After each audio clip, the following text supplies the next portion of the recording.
So speaking of things that can vary, some fuel pumps actually will rattle. So just because you pick it up and you hear some rattling in there does not mean it's bad.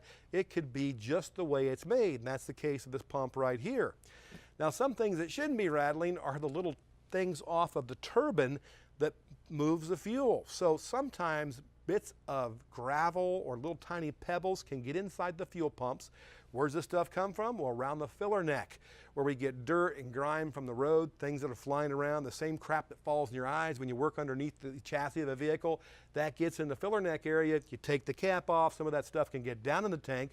It can also come in through the evap vent. So a couple different sources to get junk in a fuel tank besides the tank itself at the gas station, where you can draw water or whatever kind of contaminants might be in the fuel tank at the gas station.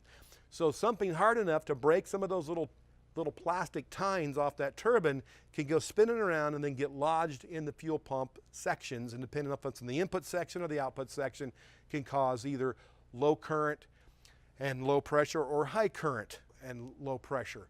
Here's also some things on check valves you may see, and some of these can be part of the rattle situations, quite normal in doing so. So every pump's a little bit different, and that's what gives us some of these variations. Now, speaking of things that get into the tank that can also not only wreck a fuel pump, but can also get into fuel injectors and clog them, is the dirt and contaminants that are in the tank that we need to change out fuel pumps. We want to make sure we clean the tank.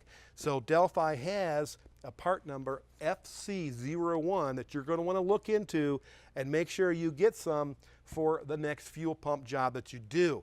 This is the steps you go through, and by the way, unlike a lot of things we do in life in this service world, yeah, pour that stuff in, I got common sense. No, no, no, no. Unless you've done this a dozen times with this particular part number and this kit, follow each of the 10 simple steps for directions. The first step, of course, is to clean the rust around the ring that holds the modular fuel pump assembly in the top of the tank. Then blow that off with shop air, or better yet, use one of those little vacuums to pull it up. Secondly, remove the fuel pump from the tank unit and then drain the fuel into an approved container like a fuel caddy. Swirl the gas that's around in the tank currently, the residual gas, swirl that around a little bit, picking up debris, and then dump that into the approved gasoline container. Then number 5, you're going to pour this solution into the tank interior. Just pour it right in there. And then you're going to also add some water to make it a soapy mixture. Then once again, step number 6, you're going to do the sloshing around of the tank, getting as much of the debris as you can possibly pick up, stuff maybe you can't even see because of baffles and so forth, into that soapy water solution, and then you're going to drain that out and then use compressed air with a blowgun to get it as dry as possible. And then the rag that's provided, this is a lint-free rag. You don't want to use one of those shop towels that's got all the red stuff that's going to fall out, and that's going to get stuck in the inlet filter. It's going to get stuck in the pump, who knows where else, in an injector for all we know.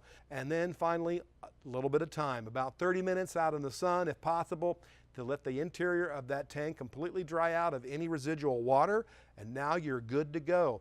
You've got a brand new Delphi fuel pump and a squeaky clean tank ready for a one and done job, so you can make money and not have a comeback.